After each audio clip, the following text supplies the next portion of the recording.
understand that we're doing this. What is your name, Oh, please? Regina Hayes, What do you live, please? 310 North Breton Court. Thank you. I understand that we're doing this because of a mandate brought down from the federal government, correct? Am I correct? The storm drain, Yes. and they sent it to South Carolina and said that we have to do it. We already have a storm drain set up, right?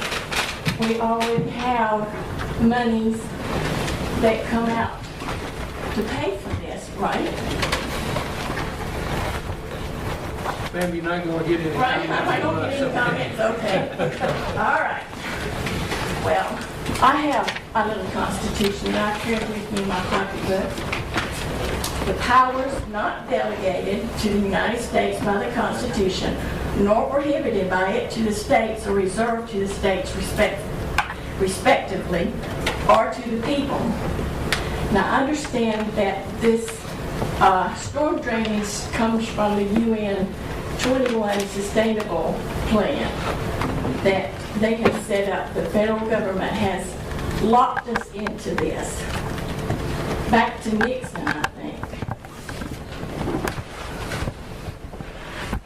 We do not need this UN Sustainable telling us what to do. Our government has limited powers. We should be telling our federal government, we will take care of our water. You will not mandate to us what we do, how we do it, or why we should do it.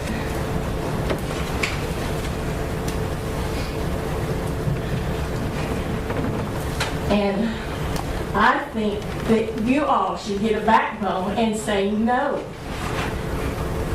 That this is our state.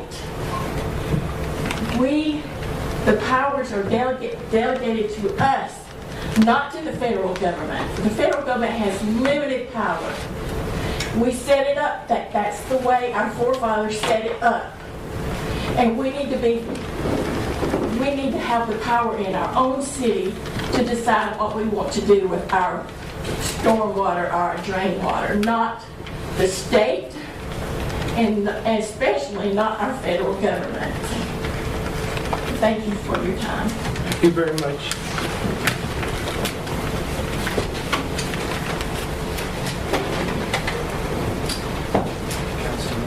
I'm Lamar Bear. I live in Edmond, so I'm not in the city, but I own a lot of properties in the city. Most of you know me, and I appreciate your time and service to this wonderful town we live in. I may be on the fence a little bit about this. I have to agree with Mr. Dennis that I believe that the timing of this is real bad. Everybody's hurt in this community. And it seems like we have more fees and more taxes every time we wake up and turn around. I agree that we need some help with some infrastructure that's underground that we all can't see and use. But my main concern from my business standpoint is how the calculations are being figured out. And I really want to challenge each of you to sit down and look at the calculations between the commercial aspect of it and the residential, because people like myself who have a lot of commercial properties in town, it's really, really going to affect us. The churches, the schools, that's a whole other issue, I think, the nonprofits in town that needed to be addressed one day. But just the way it's calculated between the residential users, the footprints of everyone's residences, my understanding is it's not going to be based upon there will be no residential driveways included. Is that correct? Or nobody likes to raise any fees or revenues, but we're coming in a crunch time now that where the budgets is being cut all over. We're talking about fundings that we have that we're doing now. If we don't start at some point, it's going to even be much more if we keep waiting. Because the budget for the state of South Carolina is going to be cut several millions just next year.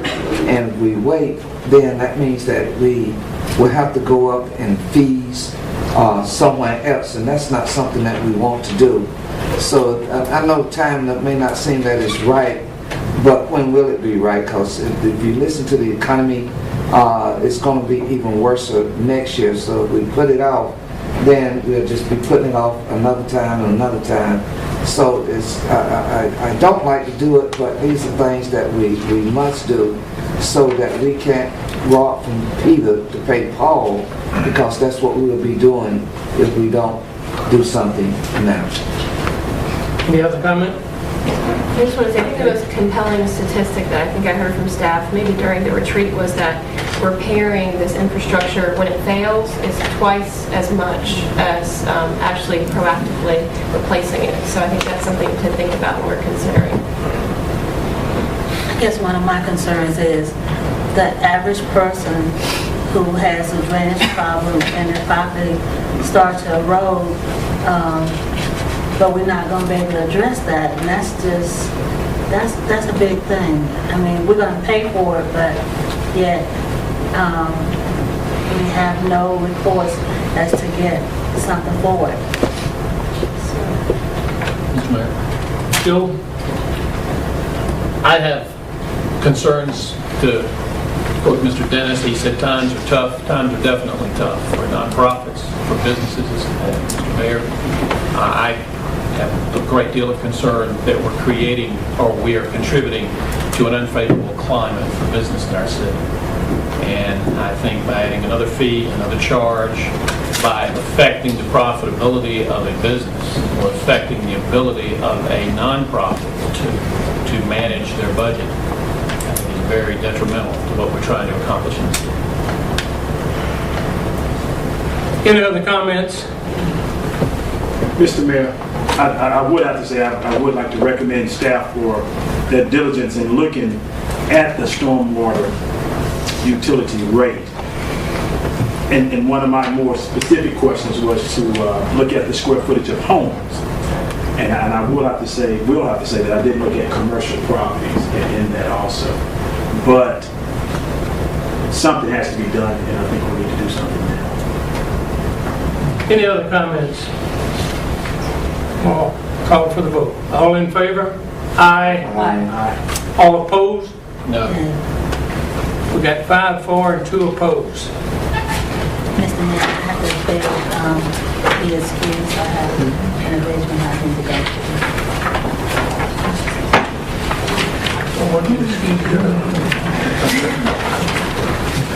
All right, Ms. Gogan's got to be excused.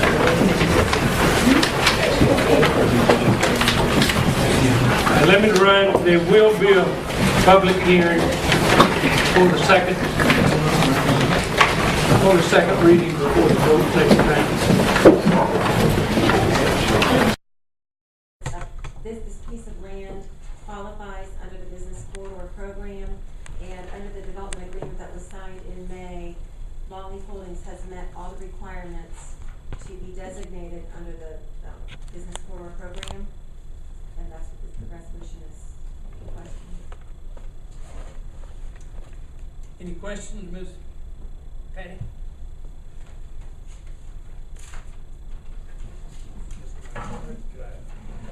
It's been our practice that we wait